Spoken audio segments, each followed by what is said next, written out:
যেটা আমরা বলি যে হকারদের সাথে প্রশাসনের চুলপুরিশ খেলা হচ্ছে, হ্যাঁ, এটার সমস্যা স্থায়ী সমস্যা আজকের অভিযান কি আজকে শেষ না পরবর্তীতে হবে?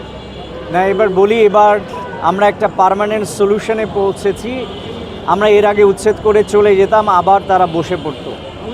আমাদের আগামী রবিবার সকাল থেকে আমাদের টোটাল 24 জন আনসার স্থায়ীভাবে এখানে নিয়োগ দেওয়া হচ্ছে। রবিবার সকাল থেকে বসবে, তো আমাদের আজকে থেকে রবিবার পর্যন্ত কন্টিনিউয়াসলি এই উচ্ছেদ অভিযানটি চলবে।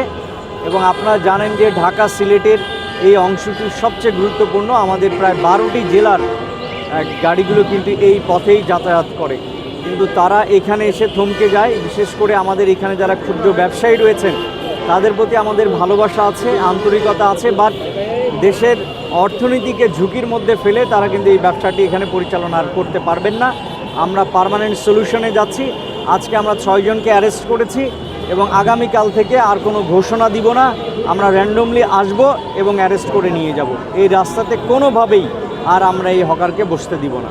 আচ্ছা, হকার নিয়ে আপনারা অভিযান করছেন, সড়কের পাশে যে বিভিন্ন অবৈধ স্ট্যান্ড, বিশেষ করে প্রাইভেট কার এবং সিএনজি স্টেশন, এটা কি সড়কে যান চলাচলের কোনো ব্যাহত হচ্ছে না? অবশ্যই হয়। আপনাকে 2 ডাইমেনশনে চিন্তা করতে হবে। আমরা তাদেরকে যেটা বলছি যে বাস স্ট্যান্ড তো আপনার লাগবে, টেম্পো স্ট্যান্ডও লাগবে, না হলে মানুষ যাত্রী উঠবে এবং নামবে কীভাবে। বাট খুব সীমিত পরিসরে যেন তারা জায়গা দখল করে এই কাজটি পরিচালনা করেন, সেই ব্যাপারে আমরা তাদেরকে বলেছি।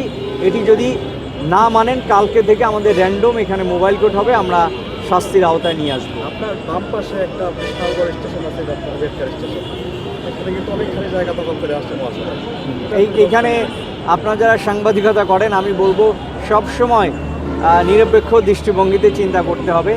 আমি এখানে এসে দাঁড়িয়ে বলেছি যে এই গাড়িগুলো কেন দাঁড়িয়ে আছে। আমার ট্রাফিক পুলিশকে আমি আস্ক করেছি। আপনি দেখবেন ফুটপাতের একটা অ্যালাইনমেন্ট আছে, এই অ্যালাইনমেন্ট থেকে এটা অনেক ভিতরে, এখানে মূলত রাখাই হয়েছে স্ট্যান্ড হিসেবে, যে গাড়িগুলো এখানে এসে থেমে থাকবে, যাত্রীকে নামাবে, উঠাবে, একই সাথে অ্যাম্বুলেন্স যেগুলো আছে তারাও এসে আসবে।